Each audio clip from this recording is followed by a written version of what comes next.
नमस्कार Shilpa Odia recipe and blog channel को आपण मानक स्वागत। आज वीडियो रे मु आपण मानक सहित कंचा इलिसी माछर बेसर केमिति बना जाए तार रेसिपी शेयर करिछि। याको इलिसी भापा मध्य कह जाए।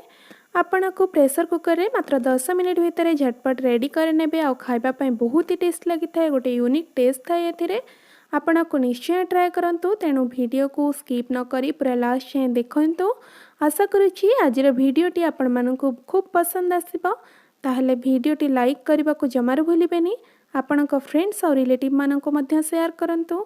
आउ आगु को आस्ती हमर सब नुआ नुआ वीडियो देखिबा पई मो चैनल को सब्सक्राइब करियंतु। ताहले चलंतु स्टार्ट करबा आजिर रेसिपी।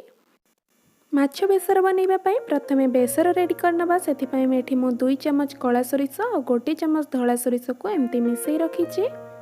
एबे ई सरिष को गोटे ग्राइंडिंग जार भीतर को ट्रांसफर करि नबा।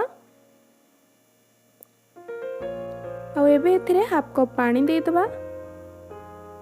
पानी दे सारला परे एठी मो 2टी कंचा लंका एथिरे दे दउछि। आपण आपनक पसंद अनुसार कंचा लंकार परिमाण कम बेसी करि परिबे। एबे आको 15 मिनिट सोक होबा पई दबा और 15 मिनिट परे आको भलो भाबरे ग्राइंड करि नबा। एटी 15 मिनिट सोक कर सारला परे आको भलो भाबरे मु ग्राइंड कर नैछि। देखंतु केते फाइन पेस्ट तैयार कर नैछि। टिके भी खदड़ा अंश नाही। एबे आको साइड करि नबा और जिबा नेक्स्ट प्रोसेस को। एठी मु 300 ग्राम रो इलिसी माछ नैछि। आ माछ को देखंतु केते पतला पतला करी काटिछि। जेहेतु आमे आको कंचा बनेबा तेनु एम्ति पतला पतला करी माछ को काटिबे। मोटा काटिले सेडा सिझिबा पई टाइम लागिबो आ खाइबा को मध्य भल लागिबोनी। माछ को भल भाबरे धोई कि मु क्लीन करि नैछि। एबे 1 चम्मच हळदी गुंडा दे दबा माछरे आ स्वाद अनुसार लूण दे दबा। तापरे एठी जो मसला बाटी के रखितिले से मसला सब ऐड करनबा।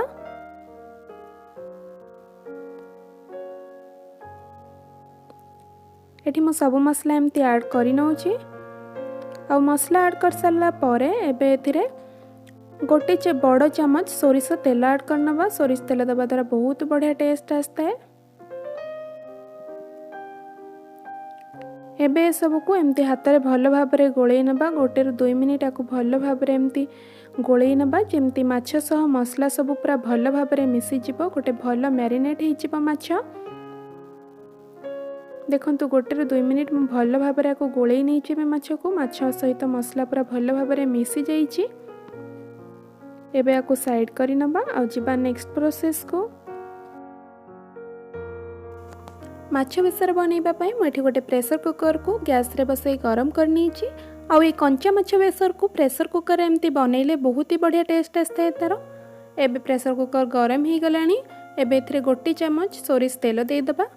आ तेल भलो भाबरे गरम ही गले एबे सेथिरे जो माछ आमे गोळेई के रखितिले ताको दे दबा।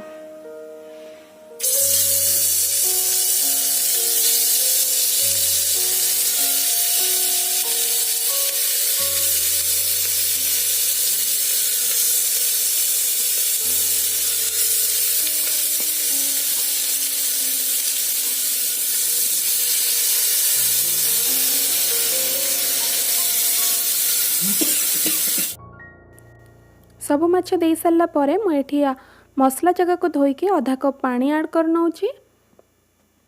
आ तापरे एठी माछ सिझिबा पई मु एठी आउ गोटे कप पानी ऐड करूछि। आपन को जेतिकी झोल पसंद आपन सही अनुसार पानी ऐड करिवे। हेले माछ बेसर रे अधिक झोल रहिले सेटा खाइबा को भल लागि न थाए। तेनु अल्प पानी ऐड करिवे। मु एठी टोटल 1.5 कप पानी एथिरे ऐड कली। मसला पानी को धोई के आधा कप आ 1 कप ऐड करथिली। एबे प्रेशर कुकर रो लीड दे दबा। लीड दे सारला परे आकु 7 ରୁ 8 मिनिट लो फ्लेम रे सिझिबा पई छाड़ दबा। आ प्रेशर कुकर रो सीटी मु एठी काढी नै छी। आपण एम्ति सीटी काढी नै कि ताकु 7 ରୁ 8 मिनिट लो फ्लेम रे सिझिबा पई छाड़ देबे। 7 ରୁ 8 मिनिट परे देखंतु कुकर रो केमति बांफ बाहरुची। इलिसी रो गोटे बढ़िया बास्ना भी आसुची। एबे माछ भलो भाबरे सिझी गलानी। एबे गैस रो फ्लेम को ऑफ करनबा।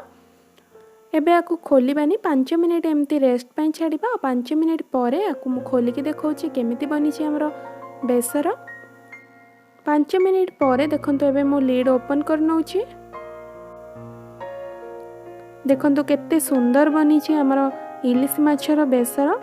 कंचा बनी बोली बिल्कुल देखा जाउनी केते बढ़िया कलर भी आछि देखंतु खाइबा पे एटा बहुत ही बढ़िया टेस्ट लगी था। आपण थरे निश्चय ट्राए करंतु। एबे एथिरे काटिक रखिथिबा किछि कंचा लंका आ धनिया पत्र दे दउछि जाद्वारा बहुत ही बढ़िया फ्लेवर आसीबो एथिरे। एबे सब को भलो भाबरे एमती गोळेई नबा।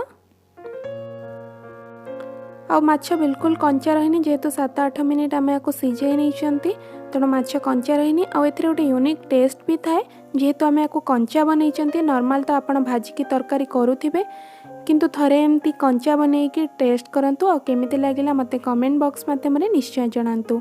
आशा करूछि आजिर वीडियोटी आपण मानकु पसंद आस्थिबो।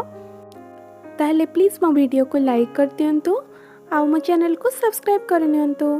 ताहले पुणी देखा नेक्स्ट वीडियो रे। Thank you.